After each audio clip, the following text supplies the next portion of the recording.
Hey guys, Tisha here, and we are back with another Sister Wives Season 8 review. I apologize if it's a little noisy. I tried to come to this part of the house so it doesn't disturb too much, but if you hear anything, just ignore it. So, Sister Wives Season 8, Courting Another Wife. Let me tell you all something. This episode pissed me off. I'm not even going to waste time to say it. It made me mad.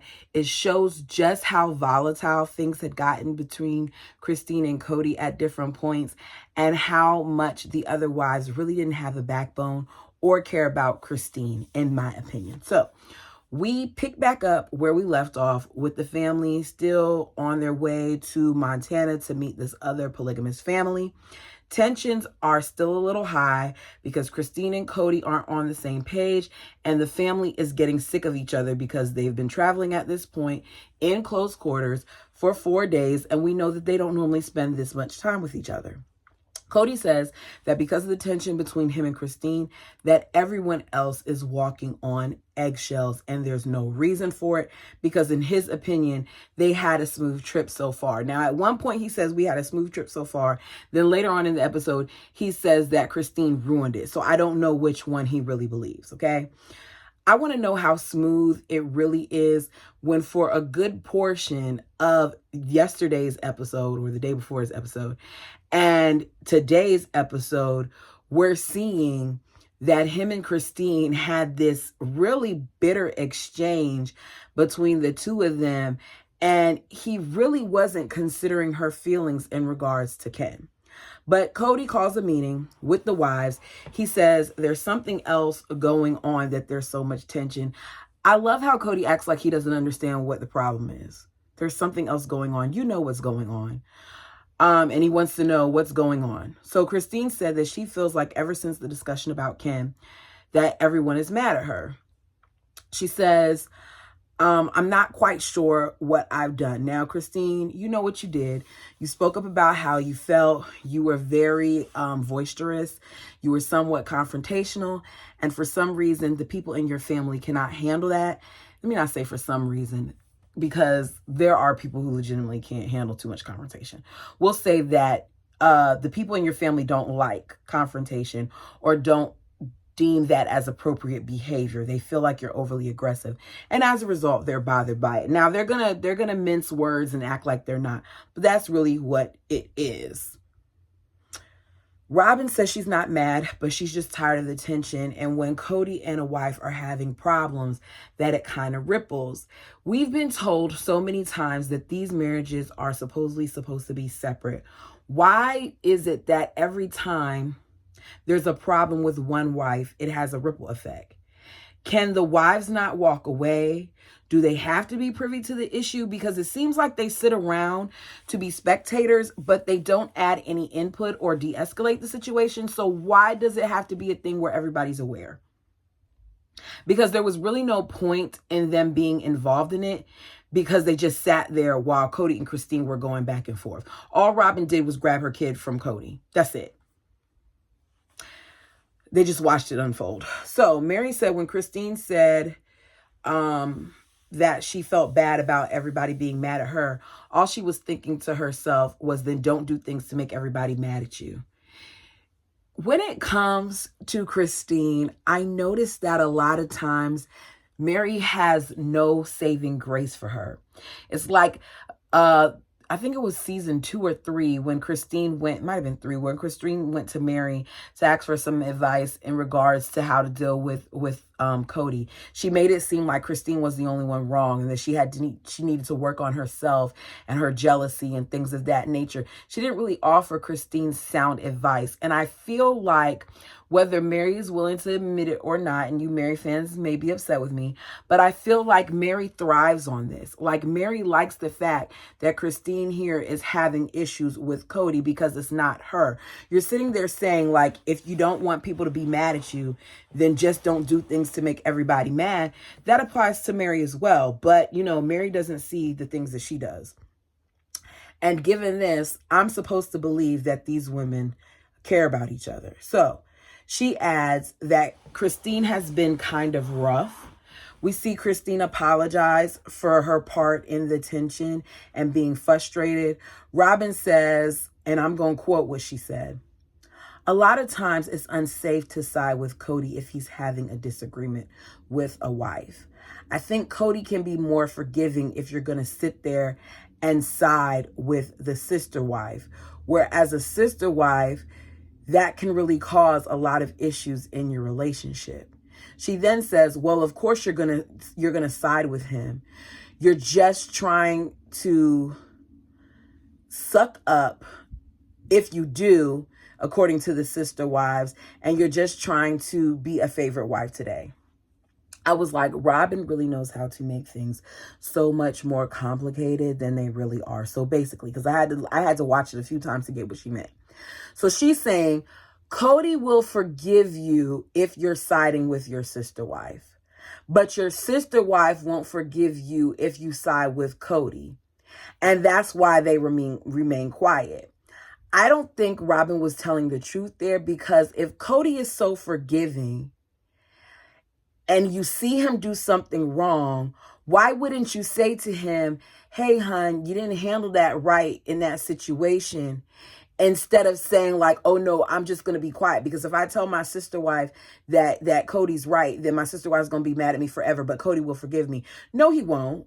And you just said all of that to make it seem like it will, but you kind of told on yourself. You don't want to say anything because you don't want to cause any problems, because Kody won't forgive you. So that whole spell, I was like, Robin, do you really think we believe this mess? He then says, "Will you guys excuse me for a second?" This is in front of everybody else. "First, we're going to have prayer. Then I'm going to take Christine to the side and talk to her. And I'm going to be really frank, because I don't want to embarrass her." Who is he talking to? I'm going to take Christine to the side because I'm going to be frank and I don't want to embarrass her. What the hell do you think you just did by saying that?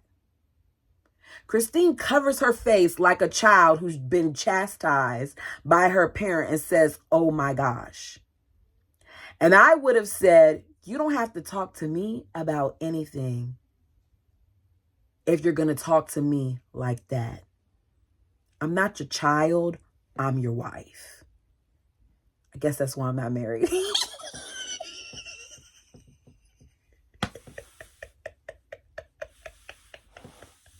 I guess that's why I'm not married.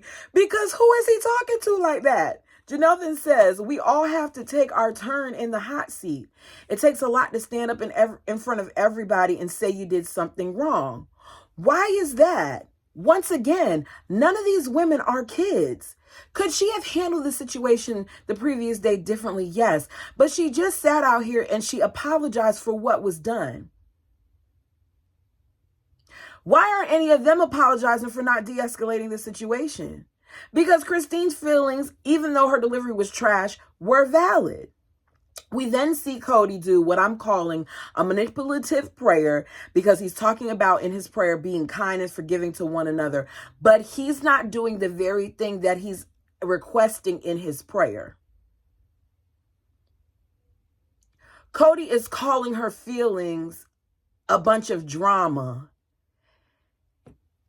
but you're not being forgiving. She already apologized for it. It's a new day. She said that she's sorry for the part she played in the tension. Basically, like, you guys aren't going to have to worry about me no more. I'm going to leave it be. I apologize. And here he is wanting to continue, because what Kody has managed to do for all these years is he's wreaked havoc and then he hid his hands like he didn't do anything. So they sit down. Kody says that her feelings in regards to Ken just caused a bunch of unnecessary drama. Ken does not even know that he offended her, and Christine has gone way over the top. As her husband, when Christine told him that she was offended, he could have easily had a discussion with his friend and said, "Look, I don't know if you meant any harm by this, but what you said kind of, hurt Christine's feelings." and see where it went from there. But he didn't even address it with Ken, because God forbid he stands up and he supports his wife or acknowledges her feelings. That's not what he's here for. And he's going to tell us that later on in the episode. Like, it's not his job to deal with his wife's emotions. Okay. We then get a clear example of how Cody does not take accountability for his actions. He tells Christine she has not been accountable for her behavior. He says, everyone is on eggshells. Christine says, I just apologize to everyone. In other words, there's no need for us to continue to have this conversation because you just sat there and saw me apologize, and you just saw everyone, with the exception of Janelle, because we didn't see her say anything, say that they aren't mad, that they just don't like the tension. And she apologized for the tension. Okay.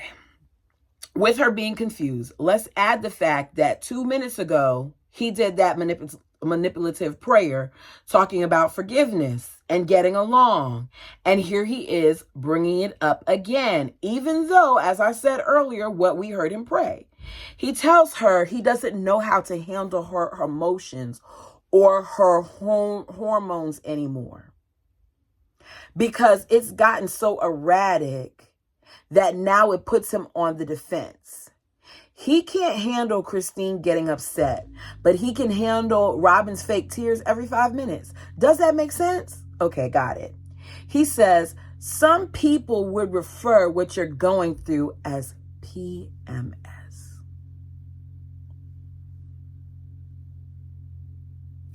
But once again, this is all going to be put on Christine. Cody was aware that at one point, and I don't know how long it lasted because we didn't get a lot of details of it, but Christine had issues postpartum after Truly, and Cody was not there for her during a lot of that pregnancy or towards after she had the baby, and he was not supportive of her.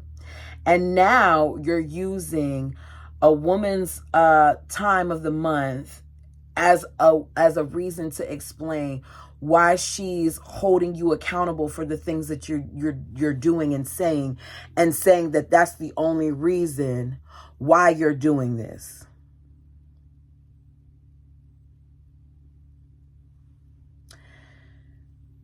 She tells him, you would not like my response to you saying that. So basically to him saying that it's PMS and she's so erratic and all that other stuff. She said, I'm going to have a better attitude, but please don't bring this up again. That's the second time Cody could have left it alone. But he did not. He continues and says, you're not being responsible with how you're behaving. Once again, who is he talking to? I'm sorry. Is he talking to one of the children? And even with the way he's talking, I wouldn't be talking to my child the way he's talking to her. Who are you talking to? Because if I talk to you like that, Cody, you're going to have a problem. Christine repeats that he isn't being responsible for how he's behaving. He then says it's been 5 years of this, maybe even more, but he's noticed that this has been ongoing more and more over the last 6 months.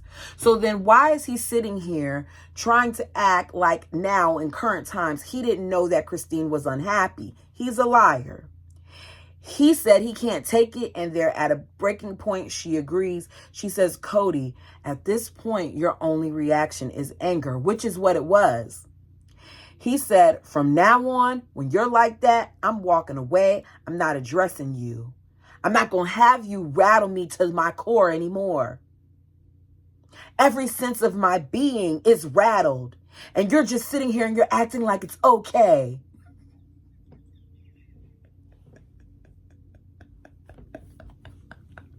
Cody is turning this situation to make it appear like Christine did more than what she did. I understand that she was a little overreactive in the whole Ken situation, but her feelings were valid. And because she had those feelings and she expressed them, he has a problem with it. Maybe because Ken might see this and he's not going to want to have this talk with Ken because he obviously didn't want to address it. How is her saying, please ask your friend to apologize about what he said, now her rattling his core? Dramatic much? She says, I don't think I'm acting like it's okay. I apologized. He says, all right. Well, I guess I'm going to have to, just let it go. And she agrees to let it go too, but neither one of them are really letting it go. Maybe Christine is to a certain extent, but her feelings were hurt. So I don't see that going away completely. I see her doing what their religion makes them do, which is compartmentalize and work on their own stuff, not addressing the issues that her husband did. And he's not going to let it go because he never lets anything go. We then finally see them meet up with the Colliers. We find out that they met them a few years ago, but it doesn't really seem like they met them a few years ago. They met them a few years ago, possibly through social media, because they're introducing each other like it's their first time meeting each other. Janelle's been interacting with them through social media because they fascinate Janelle. And we know from the book and watching this show that Janelle loves little projects like that. Like, she loves to find out about other cultures and things of that nature. So I'm not surprised she was fascinated by this polygamous couple. Because even though they appear to be mainstream in appearance, according to Janelle, their habits, perspectives, and things like that nature, they are living a plural life, and they want to know why they decided to be plural. So Cody said they kind of want to know if they're doing it right, or if they're just trying because when they just try, if you just try, it's a train wreck. Cody just tried for 30 years. Cody created a train wreck. And I'm going to be honest with you all. After watching Cody in this episode and seeing the things that he said, I think that they were doomed whether Robin was there or not. I think that Robin sped it up, but I think they were doomed regardless, because at his core, Cody is a jerk. And Cody was doing a lot of this stuff prior to being on television, but I don't think the women understood just how bad it was until seeing him with Robin. I think once Robin came along, they saw that there was a possibility that Cody could be good. So he hopes that they're a happy family, even though supposedly they know this family. As I said, everybody's introducing themselves. We meet Christine, Nathan, and Vicky. They have 5 kids at home and 3 that moved out. They're so open that we see that they have a license plate that says Polyfam. They talk about how open they are. They even put on social media that he's courting a 3rd wife. He feels that polygamy is natural. They were welcomed at one point in the LDS church until it was revealed that they were plural. They had to go to church court and they were told to stop being polygamous or be excommunicated. Nathan says no matter how honorably you live, to stand to lose everything just because of polygamy. He doesn't want to hide who he is, because he says when people hide, it allows evil to come in. It allows evil men to continue to do the things that they shouldn't be doing in polygamy. He feels that the laws that they have now help create this secretive society, which allows evil to thrive. And I can respect that. Overall, and I meant to look it up, and I might try while I'm up here. Overall, Nathan seems like a good guy. Janelle likes how open and honest Nathan is. They admit courting. The person that they're courting is one of Vicky's longtime friends. They said that the calling with the courting has to be involved, and that's one of the reasons why they've taken their time on this. Mary says that she's seen best friends become sister wives, and it ruined their friendship because of jealousy. Jealousy has always been a present factor in the Browns dynamic. Even though Truly is also excited. Okay, so we see them after their talk go outside. They're about to go, ride ATVs and stuff of that nature. He has like this truck, some type of military truck. And we keep hearing about Solomon in this truck. Now, Truly is standing outside of the truck, also excited about the truck. But Cody is walking with Solomon, holding him in his arms, talking about how excited Solomon is at the truck. You want to go see the truck, Saul? You want to go see the truck, Saul? You want to go see the truck? So Truly is standing by the truck, posing for the camera. Christine is right there with the camera. And Cody walks right past her. Doesn't even pay her any attention. Christine points out Truly's posing. We see him look at Truly and continue to do what he's doing. Because as I said before, he wasn't really concerned about Truly.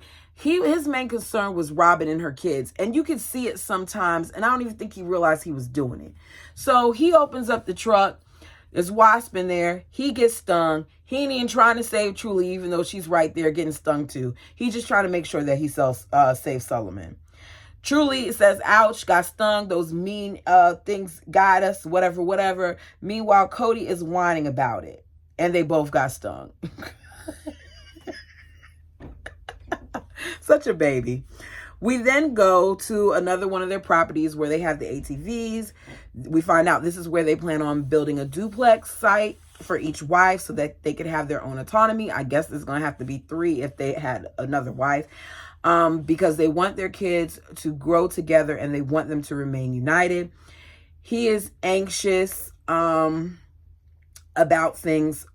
Cody is, so is Robin, because they don't know how Dayton is going to respond to being on this ATV. They make a big thing of it. Robin says it's so nerve-wracking.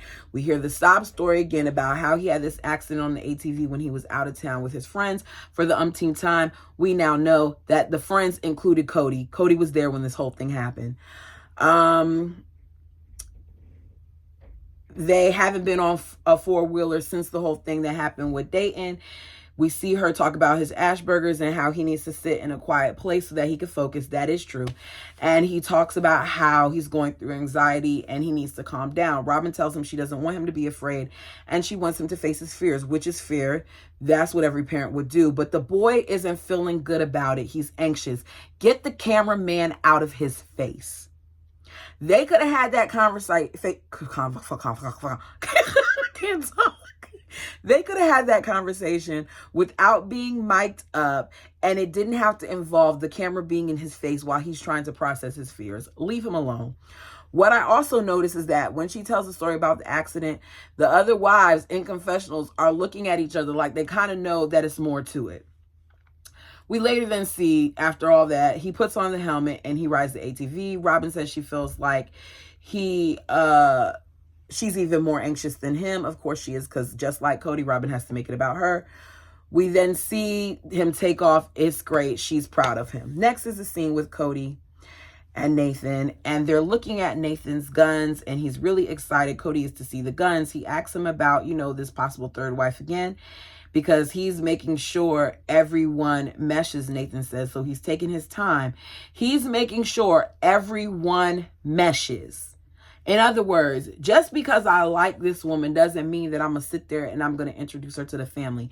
It's very important that she goes well with both my wives and my kids. The wives say that they understand that it is a sacrifice to be sharing their husband, but they are willing to do it because they want to share the love of their family. Cody then asks him if you're in love with her, and Nathan says, we're getting there, but love is something that you have to build. He tells them that our family used to joke about marriage. This is Cody, and plural marriage and adding another wife and all the other stuff until now, because Robin doesn't like it because of the experience and how hard it was for her being the fourth wife. And I just want to know, how hard was the experience for Robin? I want to know, for anybody who knows, because I'm confused, because I didn't see Robin having a hard time. I saw her getting all the love, all the attention, and she benefited extremely well financially from this family. But it was hard for her. Nathan said neither one of his wives set out to be polygamous. He said, if something is wrong, this was in response to him talking about how hard it is for Robin. He said, if something is wrong, it's because he, as the husband, is not doing something right himself. He said, if one of my wives feel jealous of my other wife, it's my fault that she feels jealous. In other words, he understands that maybe there's jealousy because he's not spending enough time with one wife, or, maybe he's not being as attentive, or maybe he's done something that wasn't right on his end and it's his job to figure it out. But of course, Cody does not take in this information because in Cody's eyes, he does no wrong. Cody says that he don't agree with it. Nathan says, if he doesn't do something right and there's a problem there with his wives, then it's his job as the man to step his game up. Kody says he feels like it's the wife's responsibility. He feels like they need to be responsible for their emotional state and that he is not responsible for it, that he can't deal with that. This is a man that has 4 wives who's sitting here saying he can't deal with his wife's emotions. Then why is he married? When you are married, there have to be times when you put the other person's needs before your own. Hell, I'm not even married and I do that. But Kody is only willing to do that for Robyn. He's not willing to do that for anyone else. Their needs don't matter. Their emotions don't matter. We've seen it. He gets annoyed when Christine shows emotion. He did in this episode. He gets annoyed when Mary does it. We don't see a lot of it from Janelle, so he's not annoyed by that. He just wants Janelle to show him more affection. Interesting, right? How we have one man that says, if this is a problem, it's because I need to do work to make sure that my wife's needs and feelings are being met and acknowledged. Whereas Kody doesn't feel like he needs to do that. Kody should have never been a polygamist. Shoot, he might not even need to be a husband. We later see the adults go out for dinner because whenever they meet up with polygamous families, all the adults are going to go out for dinner. He met his wives within a week of each other. Vicky was first, and he brought up polygamy to both of them. He had to show and teach them because it was something that was extremely foreign to them. They did not know about. They lived separately at first on opposite sides of town. We then find out that at some point, Christine pulled out of the marriage, got married, and had kids of her own. Then eventually, with things going on with that marriage, she came back with her kids because she still missed him. She still thought about him and she still kept in contact with him. They talk about how their motto is to do the right thing. One of the wives says she finds it easier to talk with women about polygamy. Christine says that it might be because men are very overwhelmed when it comes to multiple wives. They think that the women are just difficult. And she is talking about Kody there. Kody says that he doesn't mean to be a chauvinist, but some women are crazy. And he gets, to see the crazy. And then as he gets to know them, he loves them despite the crazy. Nathan calls it functional crazy. He says that we live in the same house. Their cycles at some point do sync up and we have what we call 1 week of hell. Kody says that demon has visited him also, and he talks kind of about Christine, alludes to the fact that it's PMS, and Christine says, yes, this is me. That blames Kim. Like, she's happy. And I'm just sitting there like, okay, Christine, you're really going to blame you having emotions and feelings about being mistreated by your husband on PMS.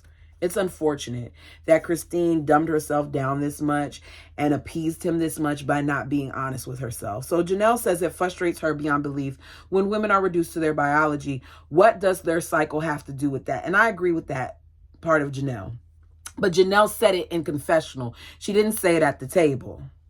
Kody says he didn't know what was wrong with him because he started to blame himself because everything that he was doing was wrong. At no point did Kody blame himself. He continues to blame Christine, but he's going to sit here and lie in front of his friend and act like he was blaming himself. And Christine allows him to use this PMS thing as a cop-out because that's the only way that Kody would let the situation with them go and laugh about it. Janelle tries to change the subject, but Kody wouldn't let it go. So she gets upset she had to leave before she loses her cool and she walks out. And of course, none of the wives follow her because, as I said before, they really weren't supportive of one another, if you ask me. It's the next day.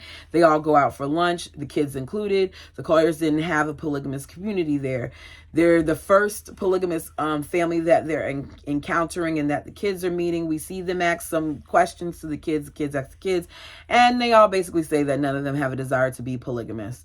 Most of the kids say they don't want to do it. We then see them go river rafting. Robyn asks if her 2-year-old is going to be safe, and I'm saying no. Why would your 2-year-old be safe in a rapid? But they say yes. But it doesn't take a genius to know that at any point, anybody in that raft, including the guide, can fall out, because they fall out all the time. I can swim, and I would still be worried about falling out of a raft. And I'm a really good swimmer, but I would still be worried about falling a raft, because that is rapid water pulling you in another direction.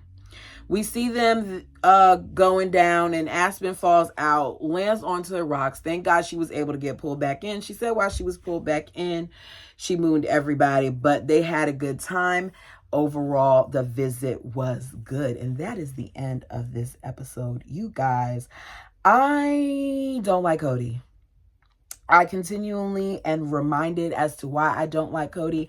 I feel like these women created a monster, and because they created a monster, they allowed him to get away with things for so long that I don't even know if Kody really is capable of ever seeing the wrong that he did. I think that Kody is going to forever be the victim, even though he tries to act like he's not. I think that Kody is forever going to feel like he was wronged, even though in this instance, he wasn't the one wrong, because Kody wasn't even willing to embrace his wife's emotions. And he admitted it multiple times in this episode, even while he's sitting with a fellow polygamist who is telling him that he needs to look at himself if there's jealousy, and he wasn't willing to do it. You guys, please like the video. Please comment. We are getting closer and closer to that 1,000 mark. We're closer to 1,000 than we are to 0. I would hope so. Thank you for watching. Thank you for joining me. Y'all, pray for me. I'm about to be in the gym. Yeah, I have no desire to go. My son is the one who wants to go, and seeing as how he needs me in order to go, I guess I'm gonna go. Let's hope I don't die. Until next time.